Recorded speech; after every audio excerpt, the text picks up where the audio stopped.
दोस्तों, आज इस कहानी के जरिए हम आपको बताएंगे कि बुद्ध के नजरिए से हमारी जिंदगी की कीमत क्या है।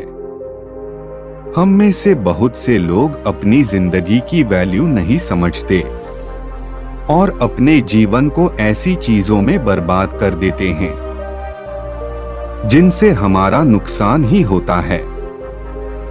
कुछ लोग अपनी जिंदगी शराब के पीछे बर्बाद कर देते हैं, तो कुछ लड़कियों के चक्कर में, और कुछ अपनी सारी जिंदगी पैसा पैसा करके बर्बाद कर देते हैं।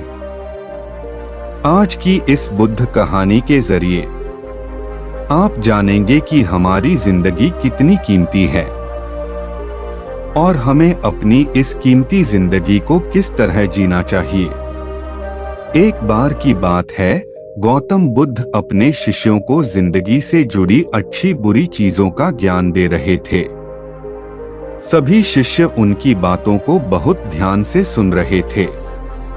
उन सभी में एक शिष्य ऐसा था जिसे प्रश्न पूछने की बहुत आदत थी। वो उठकर गौतम बुद्ध के पास गया और उनसे बोला, आप हमें जिंदगी के बारे में जो कुछ सिखा रहे हैं उस सब का क्या फायदा, क्योंकि हम में से बहुत से बच्चों को ये भी नहीं पता कि हमारे जीवन का मूल्य क्या है और ये जीवन हमारे लिए कितना कीमती है। पहले आप हमें ये बताइए कि इस जीवन का मूल्य क्या है। अपने शिष्य की बात सुनकर गौतम बुद्ध अपने कक्ष में गए और एक चमकता हुआ पत्थर का टुकड़ा लेकर आए। वो टुकड़ा उन्होंने अपने शिष्य को दिया और बोले, मैं तुम्हें इस जीवन का मूल्य तब बताऊंगा जब तुम इस पत्थर का सही मूल्य पता लगाकर आओगे। साथ ही ये ध्यान रखना कि तुम्हें ये पत्थर का टुकड़ा किसी को बेचना नहीं है। गौतम बुद्ध की बात मानकर वो शिष्य बाजार की तरफ चला गया। बाजार में सबसे पहले उसकी नजर एक फल बेचने वाले पर पड़ी और उसने वो पत्थर उस फल वाले को दिखाया और बोला, इस पत्थर के बदले आप मुझे कितने फल दे सकते हो।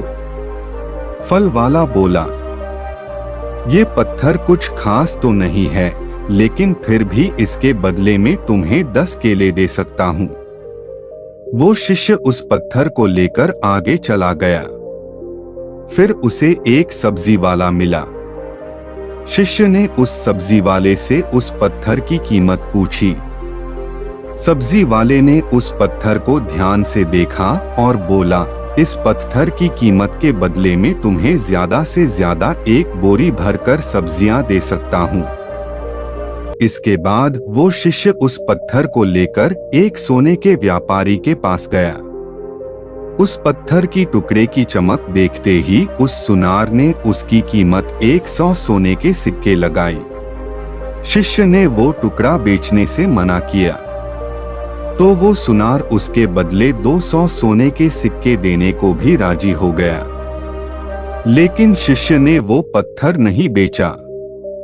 इसके बाद वो शिष्य एक हीरों के व्यापारी के पास गया और उनके सामने उसने वो पत्थर के टुकड़े को रख दिया।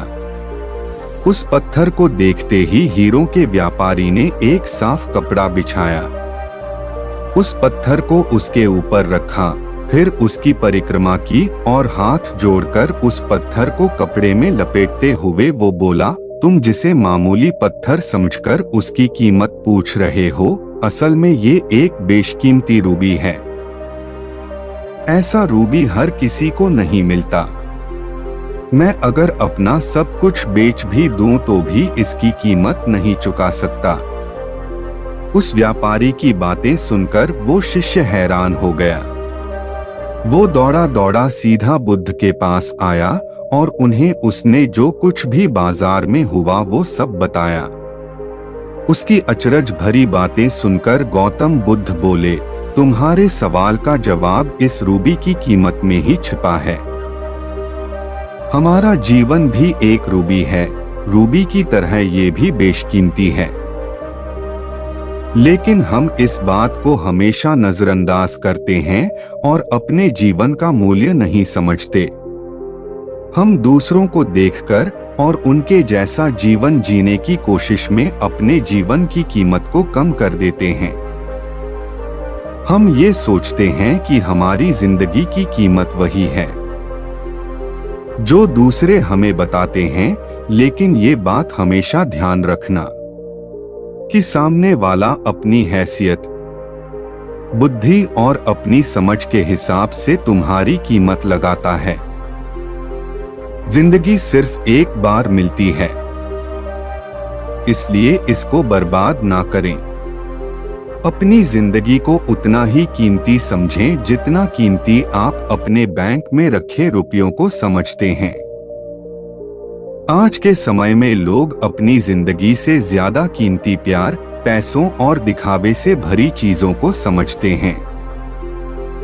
प्यार के चक्कर में लोग सुसाइड कर लेते हैं, पैसों के चक्कर में ऐसा काम करने लग जाते हैं जिससे उनकी जिंदगी बर्बाद हो जाती है। नाम कमाने के चक्कर में उल्टे सीधे काम करने लग जाते हैं। हमेशा याद रखें कि दिखावा करना जरूरी नहीं है। प्यार दोबारा मिल सकता है, पैसा फिर कमाया जा सकता है, लेकिन जिंदगी को फिर से पाया नहीं जा सकता। इसलिए अपनी इस बेशकीमती जिंदगी को अच्छे से जिएं। हर पल का आनंद लें। कभी ये ना सोचें कि आप इस दुनिया में किसी काम के नहीं हैं। ना कभी ये सोचें कि आपकी जिंदगी व्यर्थ है। आपके होने या ना होने से कुछ फर्क नहीं पड़ता। जब भी ऐसे नेगेटिव विचार आपके मन में आए तो खुद को बस ये याद दिलाएं कि जीवन एक रूबी है और ये बेशकीमती है।